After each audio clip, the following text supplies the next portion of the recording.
السلام علیکم ورحمۃ اللہ وبرکاتہ۔ تھیم ٹی وی میں خوش آمدید۔ ناظرین، مامون رشید کے دربار میں کبھی کبھی علمی مذاکرے کی مجلس منعقد ہوا کرتی تھی۔ علمی مسائل زیر بحث آیا کرتے تھے۔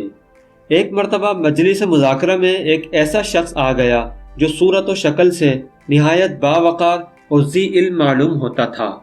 مامون نے اس کی بعض باتوں سے اندازہ کر لیا کہ یہ کوئی غیر مسلم ہے۔ جب محفل ختم ہوئی تو مامون نے اس کو قریب بلایا، پوچھا کیا تم یہودی ہو؟ اس نے اس بات میں سر ہلایا۔ خلیفہ نے کہا اگر تم مسلمان ہو جاؤ تو ہم تمہارے ساتھ بہت اچھا برتاؤ کریں گے، لیکن اس نے انکار کر دیا۔ بات ختم ہو گئی اور وہ چلا گیا۔ ایک سال بعد وہ شخص دوبارہ آیا اور مجلس میں بہترین تقریر کی۔ خلیفہ نے پھر اس کو بلایا، پوچھا کیا تم مسلمان ہو گئے ہو؟ اس نے اس بات میں سر ہلایا۔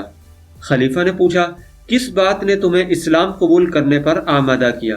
اس نے کہا اصل میں ایک خوش نویس کاتب ہوں، کتابیں لکھتا ہوں اور فروخت کرتا ہوں، یہی میرا ذریعہ معاش ہے۔ ایک دن مجھے خیال آیا کہ تورات، زبور، انجیل اور قرآن سب ہی اللہ کی کتابیں ہیں، لیکن معلوم نہیں اصل اور صحیح اللہ کا کلام ان میں سے کون سا ہے۔ مجھے ایک ترکیب سوجھی۔ میں نے تورات اور زبور کے تین نسخے لکھے اور 3 نسخے انجیل کے اور 3 نسخے قرآن کے، لیکن سب میں کچھ کمی کی اور کچھ اپنی طرف سے اضافہ کر دیا اور ان کو فروخت کرنے گیا۔ تورات، زبور اور انجیل کے تمام نسخے بک گئے، لیکن قرآن کریم کے لکھے ہوئے نسخے بہت مسلمانوں نے دیکھے، کسی نے بھی خریدنے کی زحمت نہیں کی۔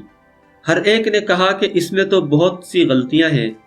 بس مجھے یقین ہو گیا کہ جو قوم اپنی مقدس کتاب کی غلطیاں پہچان لیتی ہے اسی کی کتاب صحیح ہے، ہر قسم کی تبدیلی سے محفوظ ہے۔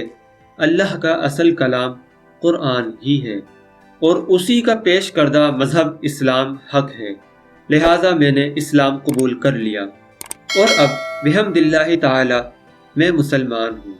ناظرین کرام، آپ کو ہمارا آج کا واقعہ کیسا لگا؟ اپنے خیالات کا اظہار ضرور کیجیے گا۔ اپنا خیال رکھیے گا۔ اللہ حافظ۔